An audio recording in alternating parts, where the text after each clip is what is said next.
প্রিয় শিক্ষার্থীরা, chemistry champ online ক্লাসে সবাইকে স্বাগতম। আজকে আমরা যে টপিক্সটা নিয়ে আমরা এই তৃতীয় অধ্যায়ের মৌলের পর্যাবৃত্ত ধর্ম ক্লাসটা করব, সেটা হচ্ছে এই চ্যাপ্টারের কিছু ইম্পর্টেন্ট এমসিকিউ রিলেটেড কিছু টার্ম, যেগুলো হচ্ছে তোমাদের ভার্সিটিতে এবং বোর্ড কোয়েশ্চেন প্রায় সময় এসে থাকে, সেগুলো আমরা কীভাবে শর্টকাট টেকনিকে করতে পারবো সেটা নিয়ে আজকে ক্লাস করব। ঠিক আছে,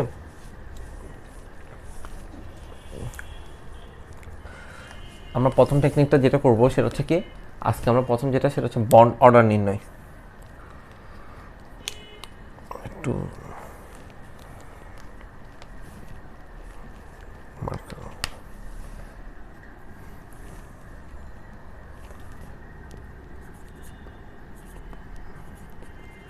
যেটার বাংলা শব্দ অর্থ হচ্ছে কি বন্ধন ক্রম, মানে কতটি বন্ধন নিয়ে গঠিত হতে পারে কোনো একটা যৌগ, সেটা আমরা কীভাবে নির্ণয় করবো সেটা একটা টেকনিক শেখায়, সেটা হচ্ছে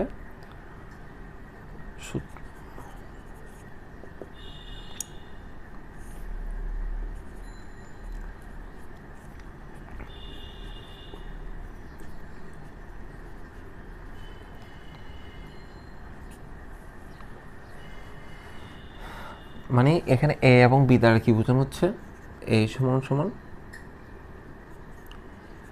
যে যোগের বন্ড অর্ডার বিও বন্ধন ক্রম নির্ণয় করব,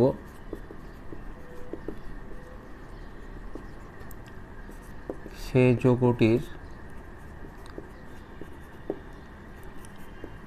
প্রথম মৌলের সর্বশেষ শক্তিস্তর ইলেকট্রন সংখ্যা।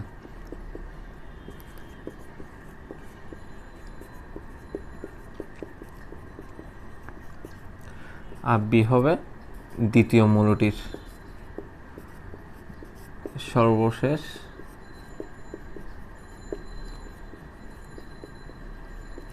শক্তি স্তরের ইলেকট্রন সংখ্যা। এখন তোমাকে কোয়েশ্চেন করি, আমি একটা কোয়েশ্চেন বলি, সেটা হচ্ছে কি NO নাইট্রোজেন অক্সাইডের বন্ধন ক্রম কত। ঠিক আছে, তাহলে আমি বের করি 8 - A প্রথম মৌলটি নাইট্রোজেনের সর্বশেষ কক্ষপথ কয়টা ইলেকট্রন আছে, 5টা, প্লাস অক্সিজেন 8 - অক্সিজেনের সর্বশেষ কক্ষপথ কয়টা ইলেকট্রন, 6টা, প্লাস এখানে কোনো প্লাস মাইনাস চার্জ আছে এখানে নেই, তো এটা 0 আর ডিভাইড বাই 2। ঠিক আছে, তাহলে এখন আসি, এটা আনসার কী হবে, 3 + 2 ডিভাইড বাই 2, তাহলে এটা 5/2, তাহলে কত আসে 2.5। বন্ড অর্ডারের মান হচ্ছে 2.5। ক্লিয়ার? এখন মনে আমি সিওরটা করি, 8 - 4 8 - 6 ডিভাইড বাই 0 2, তাহলে 4 + 2 ডিভাইড বাই 2, তাহলে কত 6/2 = 3। তাহলে কার্বন মনোক্সাইডের বন্ড অর্ডারের মান হচ্ছে 3। এখন আমি আরেকটা বলি, সেটা হচ্ছে কি,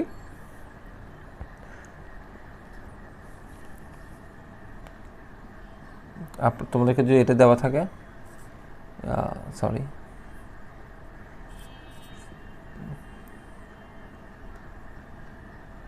CO প্লাস বা আছে না, আমি একটু দিই, কোনো কিছু একটা চার্জ দিয়ে দিই আমি,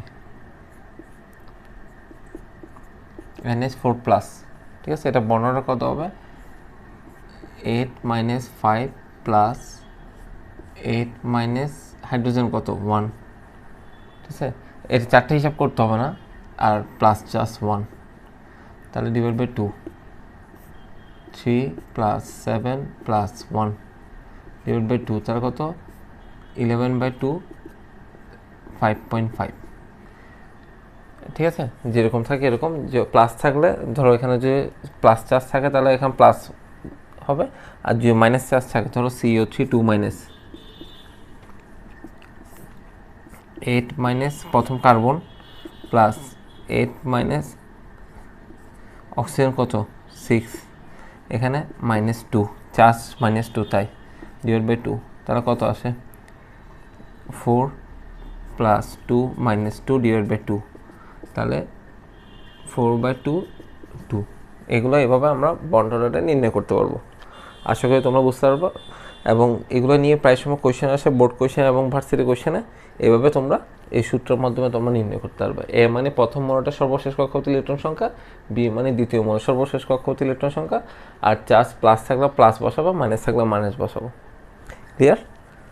তো এই একটা বন্ধনক্রম, বন্ড অর্ডার নির্ণয়ের কিছু একটা টেকনিক গেল। আমরা আজকে এখন দ্বিতীয় টেকনিকটা একটু আলোচনা করব। সেটা হচ্ছে তুমি কিভাবে সিগমা বন্ধন এবং পাই বন্ধন নির্ণয় করবে। একটু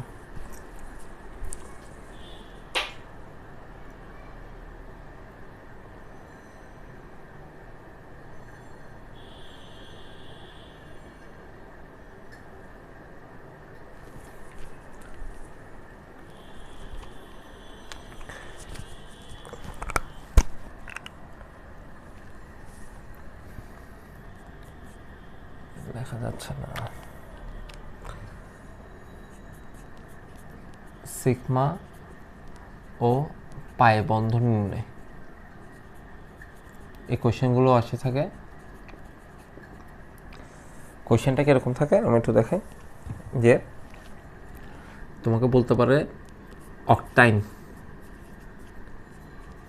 অকটাইনের মধ্যে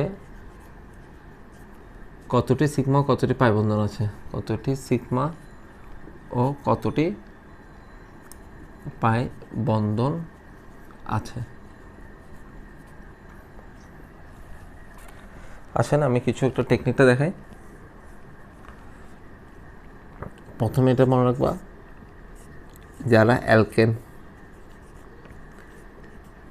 অর্থাৎ যাদের সাধারণ সংখ্যা CnH2n+2, তাদের কোনো পাই বন্ধন নেই।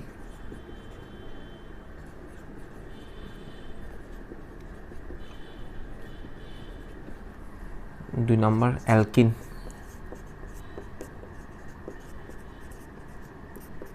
CnH2n,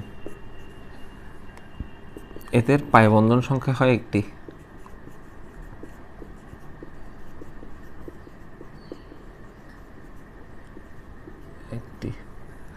তিন নম্বর অ্যালকাইন,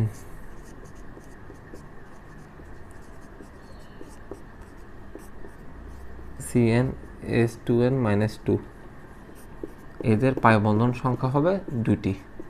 মানে অ্যালকেন যারা থাকবে, অ্যালকেন জাতকের মধ্যে পাই বন্ধন কোনো কি পাই বন্ধন থাকবে না।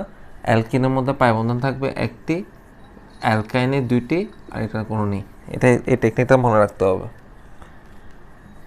ক্লিয়ার ব্যাপারটা? এবার আসো, এখানে দিল অকটাইন। অকটাইনের মধ্যে কয়টি সিগমা কয়টি পাই বন্ধন আছে, এটা তো পাই বন্ধন হিসাব গেল। অ্যালকেনের মধ্যে সিগমা বন্ধন কীভাবে হিসাব করবা? আচ্ছা, যতটি সিঙ্গেল বন্ড থাকে সেটা হচ্ছে সিগমা, ঠিক আছে। আর পাই বন্ধন, অ্যালকিনের মধ্যে পাই বন্ধন কীভাবে? মোট সংখ্যা বিয়োগ 1, এটাও মোট সংখ্যা বলতে মোট মৌল সংখ্যা লেখো, মোট মৌল সংখ্যা, এখানেও মৌল সংখ্যা লিখিও, বিয়োগ 1। অর্থাৎ আমি একটু এক্সাম্পল অনুসারে দেখাই। প্রথমে অকটেনটা দেখাই। অকটাইনের মধ্যে কতটি সিগমা কতটি পাই, প্রথমে আমি সিগমা বের করি। অকটাইন মানে এটা হচ্ছে অ্যালকাইনের মধ্যে পড়ে, CnH2n-2। অকটাইন মানে 8, তাহলে কী হবে? C8H16-2 মানে H14। তাহলে আমি এখানে সহজে কীভাবে সিগমা এবং কীভাবে পাই বন্ধন বের করব? প্রথমে সিগমা বন্ধন বের করি। সিগমা বন্ধন সংখ্যা হচ্ছে কত? 8 আর 14, টোটাল মোল সংখ্যা যোগফল। মোট মোল সংখ্যা, দেখো মোট মোল সংখ্যা 14 যোগ 8, তারা কত আসে? 6, 20, 22 বাই বিয়োগ 1, সবসময় এখন 1 বিয়োগ করবো।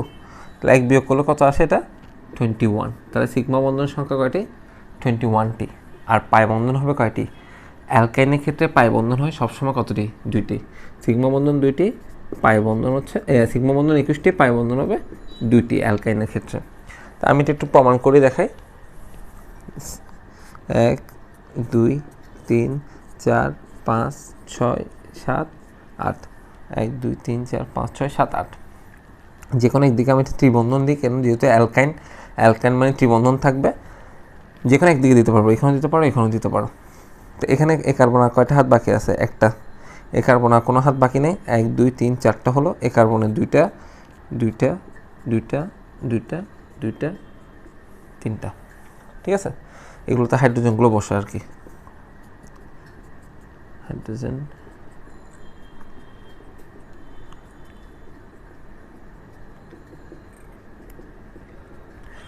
ক্লিয়ার? এবার আসো সিগমা বন্ধন কয়টা হিসাব করি। পাই বন্ধন দেখো দুইটা, এ একটা, উপরেরটা এবং নিচেরটা পাই, তাহলে দুইটা পাই।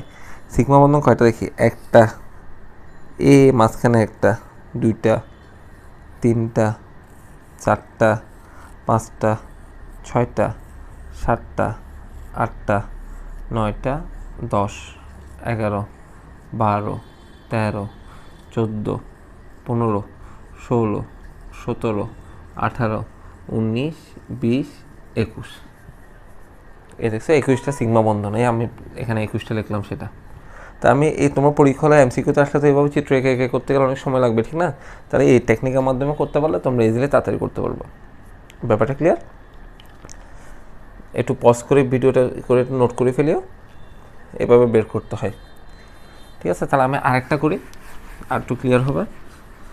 আমি যদি তোমাদেরকে এখন বলি, যে বলি হ্যাক্সাইন মানে C6H কত 6 × 12 10, এটা কয়টা সিগমা কয়টা পাই হবে? তাহলে ইজিলি বের করতে হবে। 10 6 16, 16 থেকে 1 গেলে 15, তাহলে সিগমা বন্ধন থাকবে 15টি। আর যেহেতু এটা অ্যালকাইন, পাই বন্ধন থাকবে 2টি। ব্যাপারটা ক্লিয়ার? আশা করি বুঝতে পারছো। এবার আসো তোমাকে যদি আমি বলি হ্যাপটিন কয়টি সিগমা কয়টি পাই বন্ধন আছে? হ্যাপটিন এটা হচ্ছে অ্যালকিনের ক্ষেত্রে কী হয়? CnH2n। হ্যাপটিন মানে 7টা, C7H14। তো এখানে সেম হিসাব, এখানে সিগমা বন্ধন হবে কয়টি? 14 সাথে কত? 21, 21 বিয়োগ 1, তাহলে কত? 20টি। আর পাই বন্ধন হবে, যেহেতু এটা অ্যালকিনের ক্ষেত্রে পাই বন্ধন হয় সবসময় 1টি। তা আমি একটু প্রমাণ করে দেখাই। 1 2 3 4 5 6 7, তো যে কোনো একটা দ্বিবন্ধন দিয়ে দিলাম। এই কার্বনের কয়টা হাত আছে? একটা দুইটা, এই কার্বনে একটা, হাতগুলো বসায়। তো এইসব হাতে আবার হাইড্রোজেন বসবে। তাহলে আমি এখন দেখি কয়টা সিগমা বন্ধন আছে। সিঙ্গেল বন্ড যেগুলো সেগুলো সিগমা বন্ধন, একটা দুইটা, এখানে এটা পাই, আর এটা সিগমা। তাহলে 1 2 3টা, 4টা, 5টা, 6টা, 7টা, 8টা, 9, 10, 11, 12, 13, 14, 15, 16, 17, 18, 19, 20, টোটাল 20টা সিগমা বন্ধন। মানে যেগুলো সিঙ্গেল অবস্থায় সিঙ্গেল বন্ড সেগুলো হচ্ছে সিগমা বন্ধন। আর এখানে একটা পাই বন্ধন আছে, দ্বিবন্ধন থাকলে একটা পাই হয়। তাহলে ব্যাপারটা ক্লিয়ার? আসলে তোমরা এই সিস্টেমের মাধ্যমে কীভাবে সিগমা ও পাই বন্ধন নির্ণয় তা করতে পারবা, ঠিক আছে। এরপর আসো আমরা যে টপিকসটা পড়বো সেটা হচ্ছে কি অষ্টক সংকোচন, অষ্টক সম্প্রসারণ এবং অষ্টক তত্ত্ব কারা মেনে চলে। এই কোয়েশ্চেনটা প্রায় সময় আসে। ধরো আমি 3টা যোগ দিলাম, সেটা হচ্ছে কি প্রথমটা হচ্ছে কি NH3, BCl3, PCl5। এরা কি ধরনের কি? এরা কি অষ্টক? এখানে কোনটি অষ্টক তত্ত্ব, কোনটি অষ্টক সংকোচন বা কোনটি অষ্টক সম্প্রসারণ, সেটা আমি কিভাবে নির্ণয় করব। প্রথমে অষ্টক তত্ত্ব সম্পর্কে আইডিয়া দিই।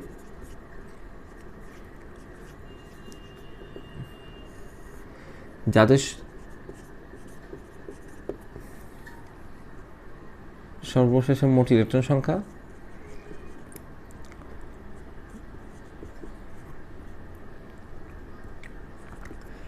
সংখ্যা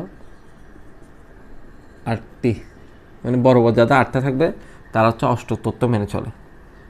অষ্টক সংকোচন যাদের সর্বশেষে মোট ইলেকট্রন সংখ্যা 8টি অপেক্ষায় কম, 8টি অপেক্ষায় কম, তার হচ্ছে অষ্টক সংকোচন আর অষ্টক সম্প্রসারণ।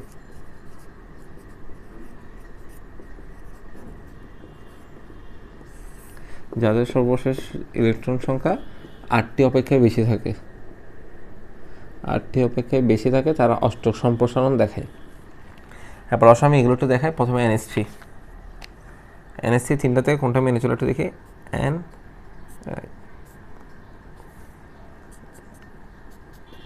এটা হচ্ছে লুইস ডট মতবাদ, ক্রস এবং ডট দিয়ে দেখাবো। নাইট্রোজেনের সর্বশেষ কক্ষপথে কয়টি ইলেকট্রন থাকে? 5টা। 1 2 3 4 5। আর হাইড্রোজেনের কয়টা থাকে? একটা। একটাকে ডট, এটাকে ক্রস দিয়েও দেখাতে পারি, ডট দিয়েও দেখাতে পারি, সমস্যা নেই। এটা এটা তাহলে দেখো এরা হচ্ছে প্রথমে সমযোজী বন্ধন কীরকম, ইলেকট্রন শেয়ার করে পরস্পর। একে শেয়ার করলো, এ এখানে শেয়ার করলো, এখানে শেয়ার করলো, এখানে শেয়ার করলো, একে শেয়ার করলো। তাহলে এখানে মোট কয়টা ইলেকট্রন হয়েছে একটু কাউন্ট করি তো।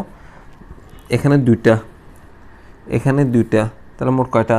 4টা। এখানে 2টা, 6টা। এখানে আর কয়টা ইলেকট্রন রয়ে গেল? 2টা। তাহলে এখানে মোট হচ্ছে কয়টা ইলেকট্রন? 8টি ইলেকট্রন। তাহলে এটা কাকে মেনে চলবে? এটা হচ্ছে অষ্টক তত্ত্ব মেনে চলে, অষ্টক তত্ত্ব। ক্লিয়ার? দেখো কোনো একটা ইলেকট্রন বাকি নেই বা কোনো ইলেকট্রন বেশিও নেই, ঠিক আছে, বা কোনো শর্ট নাই, সেগুলো হচ্ছে কি বরাবর যখন 8টি ইলেকট্রন পূর্ণ থাকে তখন সেটা হচ্ছে কি অষ্টক তত্ত্ব মেনে চলে। এরপর আসলে আমি BCl3টা একটু দেখি।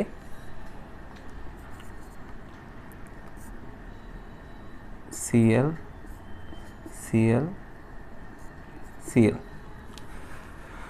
দেখি Cl এর সর্বশেষ কয়টা ইলেকট্রন থাকে? 7টা। 1 2 3 4 5 6 7। 1 2 3 4 5 6 7। 1 2 3 4 5 6 7, ঠিক আছে। আর বোরনের সর্বশেষ কক্ষপথে 3টা, 1টা 2টা 3টা। আমি কী করবে? এখানে একটা ইলেকট্রন শেয়ার করলো, এখানে একটা ইলেকট্রন শেয়ার করলো, এখানে শেয়ার করলো, এখান থেকে একটা ইলেকট্রন এখানে শেয়ার করলো, এখানে শেয়ার করলো, এখান থেকে একটা ইলেকট্রন এখানে শেয়ার করলো।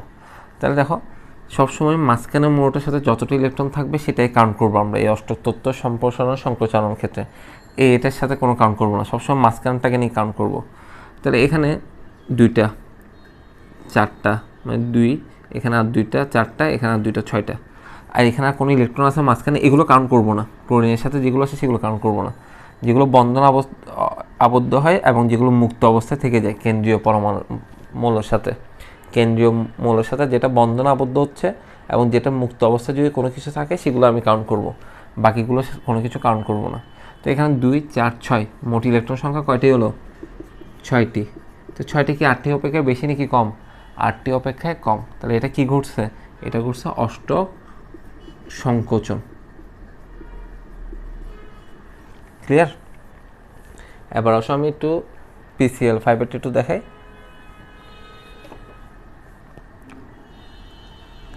P1 2 3 4 5, যেখানে একদিকে দেখাতে পারো সমস্যা নেই। Chlorine chlorine 7টা। 1 2 3 4 5 6 7। 1 2 3 4 5 6 7। 1 2 3 4 5 6 7। 1 2 3 4 5 6 7। 1 2 3 4 5 6 7। আর এটা হচ্ছে একটা ফসফরাসের সর্বশেষ কত? 5টা। 1 2 3 4, 1 2 3 4 5। তাহলে দেখো এই একটা এখানে শেয়ার করবে, এখান থেকে একটা এখানে শেয়ার করবে, এখান থেকে একটা এখানে শেয়ার, এখানে শেয়ার, এখানে শেয়ার, এখানে শেয়ার।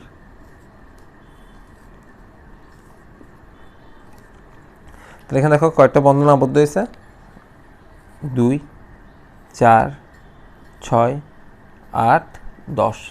তা মোট ইলেকট্রন এখানে কয়টা হলো? 2টা 4টা 6টা 8টা 10টা। মোট ইলেকট্রন হলো 10টি, যা 8টি অপেক্ষায় বেশি। তা 8টি অপেক্ষায় বেশি হলে সেটা কী হয়? অষ্টক সম্প্রসারণ, অষ্টক সম্প্রসারণ। ব্যাপারটা বুঝতে পারছেন? খুব ইম্পর্টেন্ট এই টপিক্সটা।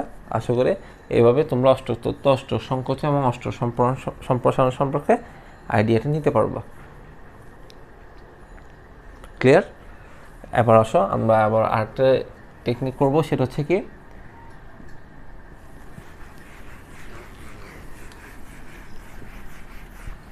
আয়নিক চরিত্র নির্ণয়।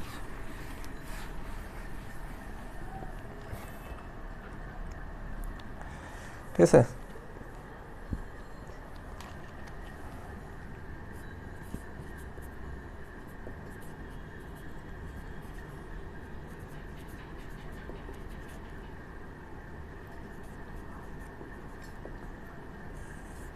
সূত্র হচ্ছে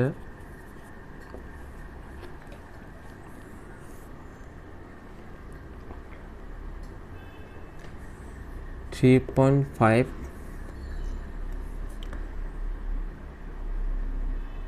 x minus y whole square plus 16 x minus y।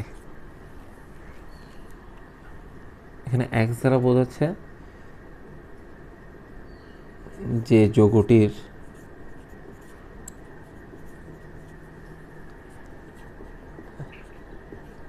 Ionic চরিত্র নির্ণয় করব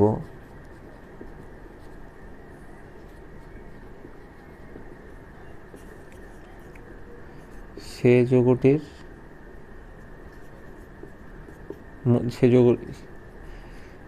যৌগটির মধ্যে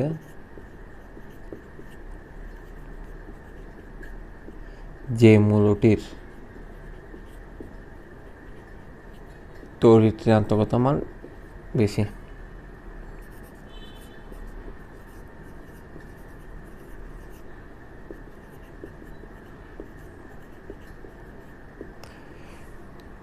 y হবে যে মৌলটির তড়িৎ ঋণাত্মকতা মান কম।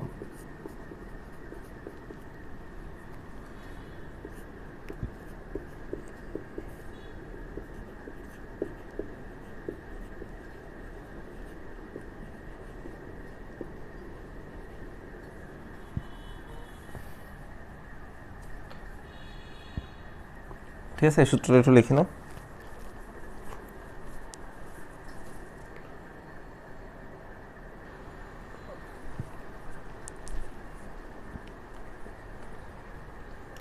আসো তাহলে আমরা একটা করি। প্রথমটা হচ্ছে ধরো NO, তাহলে 3.5 নাইট্রোজেন এবং অক্সিজেনের মধ্যে কার তড়িৎ ঋণাত্মকতা মান বেশি? এটা হচ্ছে 3.0, নাইট্রোজেন হচ্ছে 3.0 আর অক্সিজেন হচ্ছে 3.5, তাহলে 3.5 বেশি। তাহলে সবসময় সূত্রে 3.5 রেখে দেবো। এক্স হবে যার তড়িৎ ঋণাত্মকতা বেশি, এখানে অক্সিজেনের তড়িৎ ঋণাত্মকতা বেশি। 3.5 বিয়োগ 3.0 প্লাস 16, 3.5 বিয়োগ 3.0। তাহলে এখানে ক্যালকুলেশন করলে কত আসবে? এখানে ক্যালকুলেশন করলে আমি একটু ক্যালকুলেটরটা যেহেতু আমার থেকে নাই, আমি একটু ডাইরেক্ট আনসারটা দিয়ে দিই। এখানে আসবে তোমার 8.87, যা 9% লিখলেও হবে। তাহলে এটা আয়নিক পার্সেন্টেজ কত, মানে আয়নিক যৌগের শতকরা চরিত্র, আয়নিক যৌগের বা যে কোনো একটা যৌগ কত পার্সেন্ট আয়নিক, মানে শতকরা কত পার্সেন্ট আয়নিক, সেটা নির্ণয় করা যাবে এভাবে। ঠিক আছে, তাহলে আমি আরেকটা দিই, সেটা হচ্ছে সিওর ক্ষেত্রে কী হবে? 3.5, এটা 3.5, এটা 2.5, তাহলে কত? 3.5 বিয়োগ 2.5, এটা স্কোয়ার, ঠিক আছে, প্লাস 16, 3.5 বিয়োগ 2.5। তড়িৎ ঋণাত্মকতা মানগুলো কিন্তু মনে রাখতে হবে। আমি কিন্তু প্রথম ক্লাসের ভিডিওতে তড়িৎ ঋণাত্মকতা মানগুলো দিয়ে রাখছি, একটু দেখে নেবা, দিলে পারবা। তো এটা হচ্ছে 19.5%, বা তুমি এটাকে 20%ও বলতে পারবো। ঠিক আছে, তাহলে তুমি আরটা করতে পারো, সেটা হচ্ছে কি NaCl। এটা কত পার্সেন্ট আয়নিক সেটা বের করবো। 3.5, এখানে Cl কত? সোডিয়াম হচ্ছে 0.9, ঠিক আছে। আর ক্লোরিন কত হতে পারে? ক্লোরিন হচ্ছে আমরা জানি যে ক্লোরিন হচ্ছে যে 3.0, তাহলে 3.0 বিয়োগ 0.9 স্কোয়ার প্লাস 16, 3.0 বিয়োগ 0.9, তাহলে এখানে আসবে তোমার 49 পয়েন্ট সামথিং পার্সেন্ট বা 50%। ঠিক আছে, এটা 50% আয়নিক। তুমি এভাবে কোনো একটা যোগের শতকরা আয়নিক কত পার্সেন্ট সেটা তোমরা ইজিলি বের করতে পারবে এই সূত্রের মাধ্যমে। এই সূত্রটা একটু টেকনিক আকারে, এগুলো এমসিকিউতে খুব কাজে দেয়, তোমরা এই টেকনিকের মাধ্যমে ইজিলি করতে পারবো। ক্লিয়ার? এবার আসো আর একটা টপিক পড়বো, মানে কোনটা কী ধরনের সমযোজী যৌগ।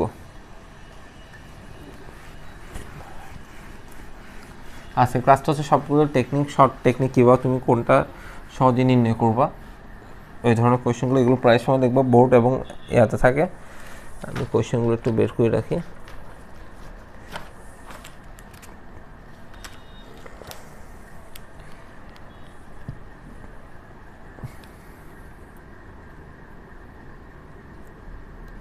প্রশ্নটা হচ্ছে কোনটি কী ধরনের সমযোজী যৌগ।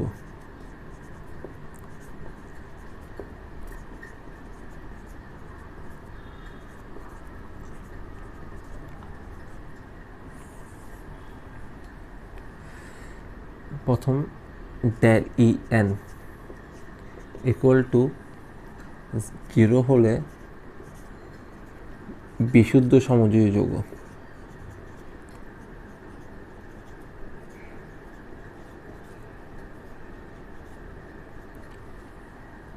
দুই, del En এর মান যদি 0.5 থেকে ছোট হলে, ঠিক আছে, সেটা হবে যে অপোলার সমযোজী। অপোলার সমযোজী।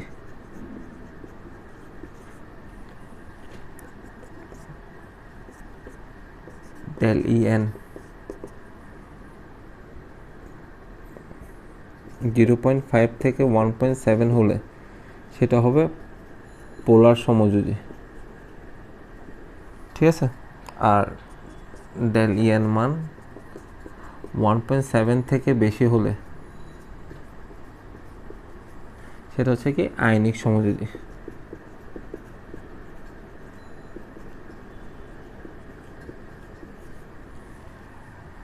ক্লিয়ার? আমি কিছু কোশ্চেন দিই, সেটা হচ্ছে প্রথম কোশ্চেনটা হচ্ছে কি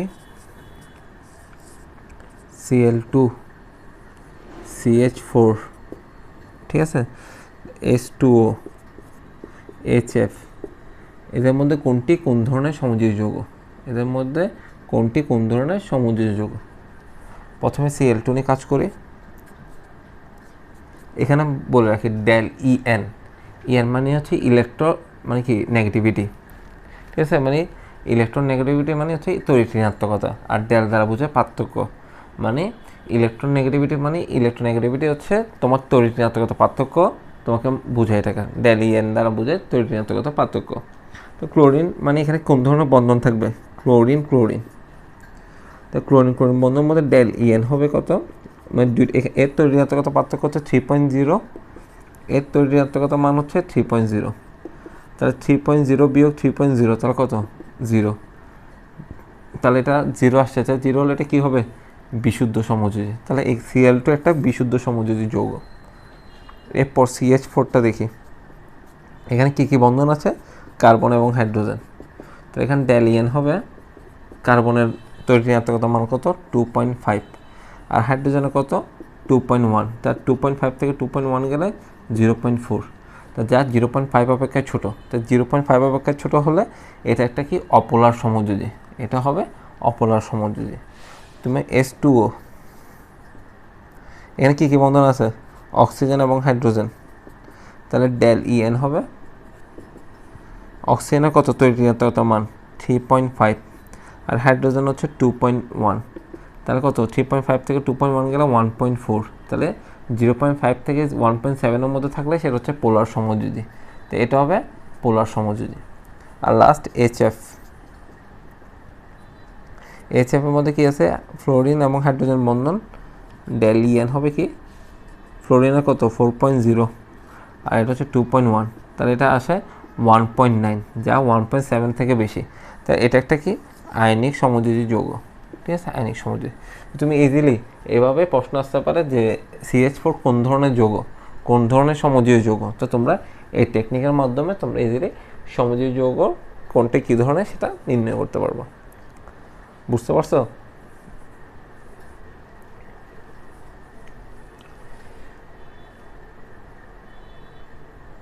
ক্লিয়ার?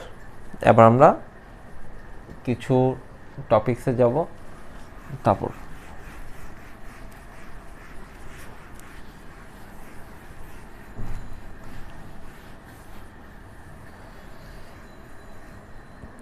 কিছু সংজ্ঞা জাতীয় কিছু পরে আমি এটা যাতে তোমাদের মাথায় থাকতে পারে। আয়নিক যৌগ কী বা আয়নিক বন্ধন কারা, সমযোজী যৌগ কী বা সমযোজী বন্ধন কারা দেখাবে, আর হচ্ছে সন্নিবেশ বন্ধন কী বা সন্নিবেশ বন্ধন কারা দেখায়। ঠিক আছে, প্রথমে দেখাচ্ছে আয়নিক যৌগ। আয়নিক যৌগ বা আয়নিক বন্ধন।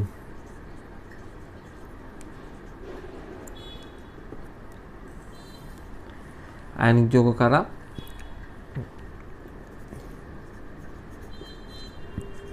একটি ধাতু ও অধাতু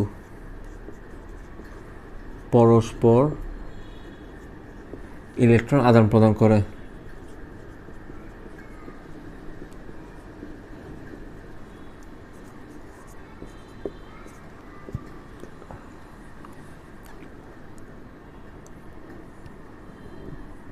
পরস্পর ইলেকট্রন আদান প্রদান করে, পরস্পর ইলেকট্রন আদান প্রদান করে যে বন্ধন গঠন করে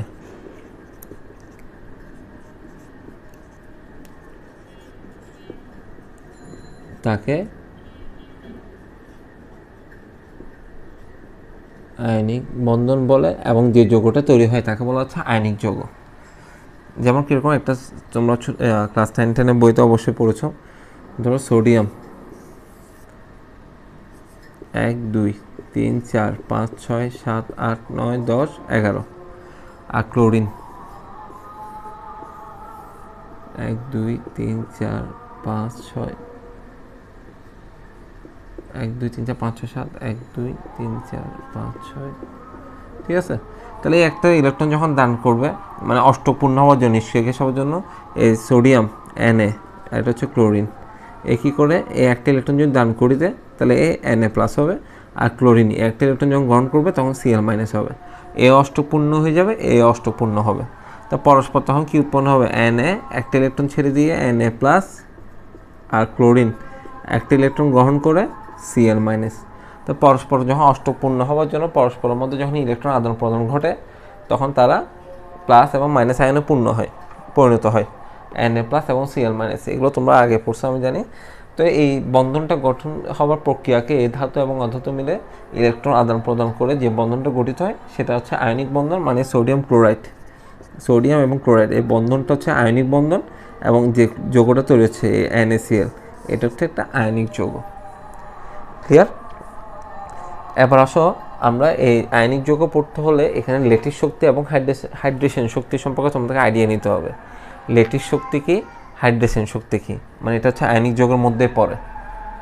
আমি একটু মুছি, একটু তাও তোমরা লিখে নিও।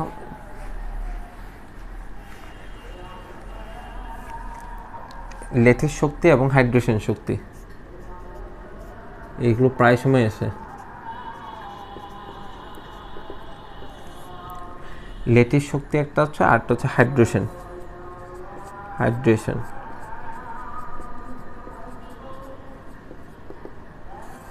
ল্যাটিস শক্তি কোনগুলো? ল্যাটিস শক্তি হচ্ছে আয়নিক বন্ধনগুলো বা আয়নিক যৌগ,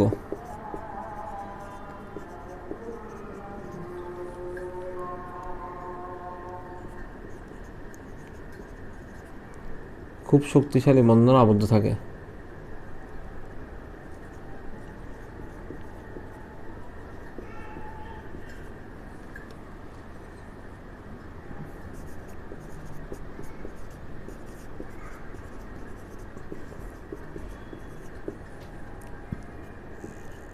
এই বন্ধন ভাঙতে যে শক্তি লাগে তাকে লেটিস শক্তি বলে।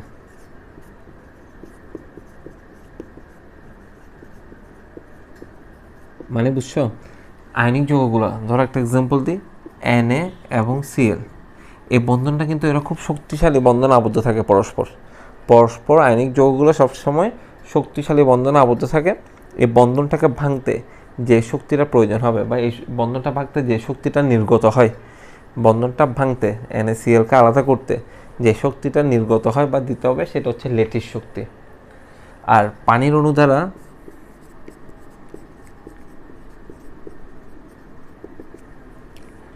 বন্ধনটা ভাঙতে যে শক্তি প্রয়োজন হয়,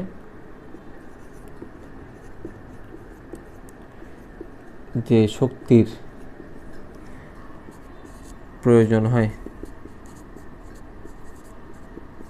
তা হলো হাইড্রেশন শক্তি। আমরা একটা ঘটনা বলি, দেখেন, মানে পানির অণু দ্বারা যখন আয়নিক যৌগকে ভাঙতে যে শক্তিটা প্রয়োজন হয় তাকে হচ্ছে হাইড্রেশন শক্তি বলে। এবার ঘটনাটা বলি, ধরো তুমি এই একটা বালতির মধ্যে NaCl নিলা, ঠিক আছে? এই NaCl কিন্তু তুমি যতক্ষণ না পানি দেওয়া, এটা কিন্তু NaCl লবণ, মানে লবণটা লবণ আকারে থেকে থাকবে। পানি দিলে লবণটা আস্তে আস্তে গলা শুরু করবে, নাহলে এমনি অটোমেটিকলি এটা গলবে না। ওই পানি দ্বারা এই যৌগটা ভেঙে যেমন এটা যখন গলতে সাহায্য করবে, সেটা হচ্ছে হাইড্রেশন শক্তি। আর যদি পানি অণু দ্বারা না ভাঙে, ধরো লেটিস শক্তির মান, শুনো, ধরো লেটিস শক্তির মান হচ্ছে 350, আর হাইড্রেশন শক্তির মানটা হচ্ছে ধরো 450। তাহলে লেটিস শক্তির থেকে হাইড্রেশন শক্তি বেশি না? ধরো আমি এখানে পানি দিলাম, এই লেটিস শক্তি থেকে হাইড্রেশন শক্তি, যে পানির পরিমাণটা, যে পানির শক্তিটা যদি বেশি হয়, তাহলে পানিটা এটাকে গলায় ফেলতে পারবে, ঠিক আছে, দ্রবীভূত করতে পারবে। আর যদি ধরো এটা মান হচ্ছে তোমার 250, এটা 350 হয়, তাহলে পানির অণুটাকে এটাকে আর ভাঙতে পারবে? কেন? পানির অণুর শক্তিটা কম NaCl এর তুলনায়। যদি এটা শক্তি বেশি হয়, তাহলে পানি এটাকে দ্রবীভূত করতে পারবে না, এটা পাত্রের নিচে পড়ে থাকবে। আর যদি এটার শক্তি বেশি হয়, তখন এটা কি করবে? লবণটাকে দ্রবীভূত করে ফেলতে পারবে। তাহলে মাথায় রাখবা, কোনো একটা লবণ কখন পানিতে দ্রবীভূত হবে? যদি হাইড্রেশন শক্তি, এটা একটু নোট করে রাখতে পারো, হাইড্রেশন শক্তি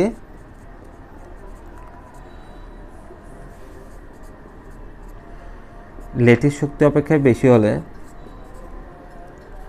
লেটিস শক্তি অপেক্ষায় বেশি হলে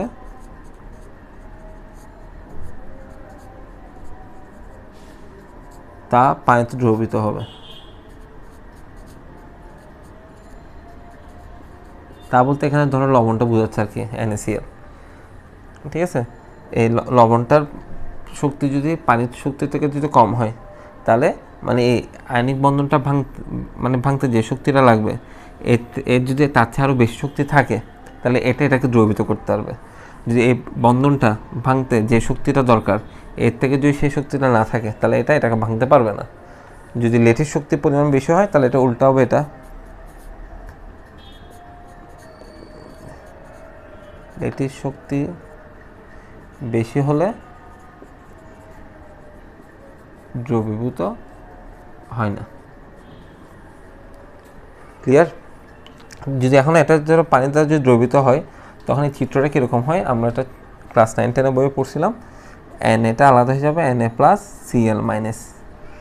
এবার আসো পানির অণু মানে কীরকম থাকে? H+ আর O-। তো দেখো, এটা হচ্ছে প্লাস, এটা হচ্ছে মাইনাস অংশ, আর পানির মধ্যে এটা প্লাস, এটা মাইনাস অংশ। তা প্লাসের দিকে কার মুখ থাকবে? প্লাসের দিকে সবসময় মাইনাসের মুখ থাকবে, কেন? প্লাস সবসময় মাইনাসকে আকর্ষণ করে। তাহলে অক্সিজেন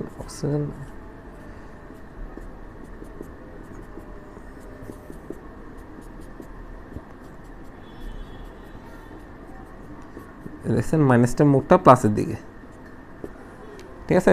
অক্সিজেনের মুখটা থাকবে Na+ দিকে, মানে Na+-এর মুখ থাকবে অক্সিজেনের দিকে।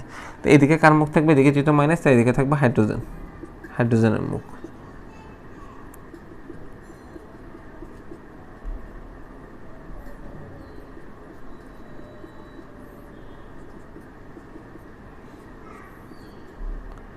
ঠিক আছে?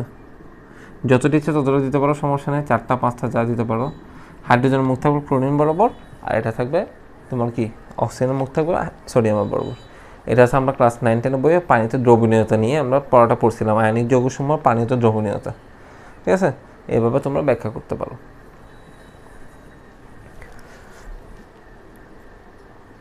এবার আসো আমরা একটা জিনিস দেখবো, সেটা হচ্ছে কি একটা কোশ্চেন বলি।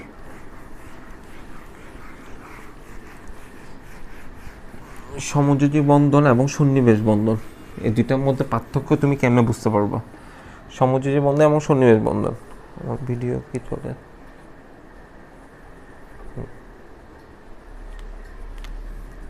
সমযোজী বন্ধন সম্পর্কে আমি কিন্তু আগে একটু আইডিয়া দিয়েছিলাম, এখন আরেকবার দিই। এটা 2-2 থিওরি বলছিলাম, 2-2 থিওরি। দুইজনই শেয়ার করবে, দুইজনই ভোগ করবে। ঠিক আছে, দুইজনে শেয়ার দুইজন ভোগ মানে কীরকম? ধরো CH4 অষ্টক পূর্ণ হতে কার্বনের কিন্তু 4টে ইলেকট্রন দরকার ছিল, হাইড্রোজেনের 4টে ইলেকট্রন দরকার ছিল, 4টা হাইড্রোজেনের। তাই দেখো ঘটনাটা বলি, আমরা আগে ছোটোবেলা যেভাবে পড়ছিলাম সেটা হচ্ছে কার্বন আমি যদি আঁকি 1 2 1 2 3 4, ঠিক আছে, এই সর্বশেষ কক্ষপথে 4টে ইলেকট্রন আছে, তো অষ্টক পূর্ণ হতে ওর আরও 4টে ইলেকট্রন দরকার হয়। তো কী করবে, 4টা হাইড্রোজেনের সাথে শেয়ার করবে ইলেকট্রন।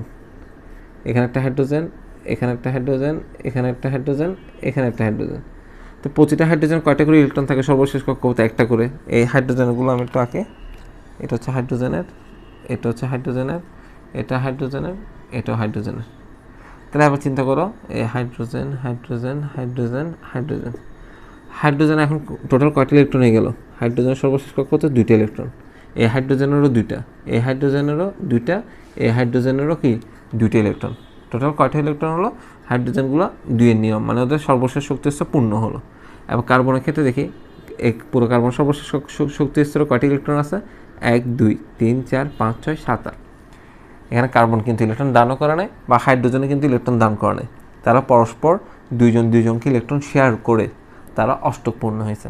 ঠিক আছে, এটা আমরা যেহেতু আগের সিস্টেম, এখন হচ্ছে লুইস ডট মতবাদ অনুসারে আমি কিছুক্ষণ আগে দেখালাম, এই কার্বনের চারপাশে 4টা হাইড্রোজেন, এই কার্বনের সর্বশেষ কক্ষপথে 4টে ইলেকট্রন ছিল না, 4টা ক্রস চিহ্ন যারা প্রকাশ করছে সেটাকে তোমরা আবার চাইলে ডট দিয়েও দেখাতে পারো। আবার এই চারপাশে 4টা হাইড্রোজেন আছে, এটাকে যেহেতু এটাকে ক্রস দিছে, তাহলে এটাকে দেবো আমি ডট। তখন কী করবে, একে ইলেকট্রন শেয়ার করছে, এখানে ইলেকট্রন শেয়ার করছে, তাহলে এখানে একটা বন্ধন গঠিত হয়েছে। এখানে শেয়ার করলো, এখানে শেয়ার করলো, এখানে একটা বন্ধন গঠিত হয়েছে।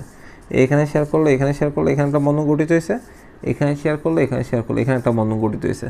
তাহলে মোট 1 2 3 4 5 6 7 8, 8টা ইলেকট্রন বন্ধনে আবদ্ধ হয়ে গেল। তো এটা অষ্টপূর্ণ হয়ে গেছে। এই দুইজনে কিন্তু শেয়ার করছে, এ একা নয়, এও কিন্তু শেয়ার। দেখো তীর চিহ্ন কিন্তু দুই দিক থেকে আসছে, এই দুইজনেই শেয়ার করছে, ইলেকট্রনটা দুইজনেই কিন্তু ভোগ করে নিছে। ঠিক আছে, এটাকে বলা হচ্ছে তোমার সমযোজী বন্ধন। এবং এই যে যৌগটা তৈরি হলো এই CH4, ঠিক আছে, এটা হচ্ছে তোমার সমযোজী যৌগ। ক্লিয়ার? এরপর আসো সন্নিবেশ। সন্নিবেশের মধ্যে কি হয়?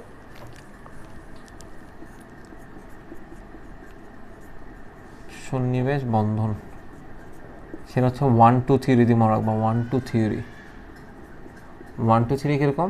এখানে একজন শেয়ার করবে, ভোগ করবে দুইজন। হয় যেখানে একজন শেয়ার করবে, আর ভোগ করার সময় দুইজনে করবে। ঠিক আছে, যেমন একটা এক্সাম্পল দেখায়, সেটা হচ্ছে কি NH4+, এটা একটা সন্নিবেশ বন্ধন আকারে গঠিত হয়। কীরকম দেখাই আমি? প্রথম হচ্ছে NH3, এই বন্ধনটা গঠন হওয়ার আগে কী হয়? NH3,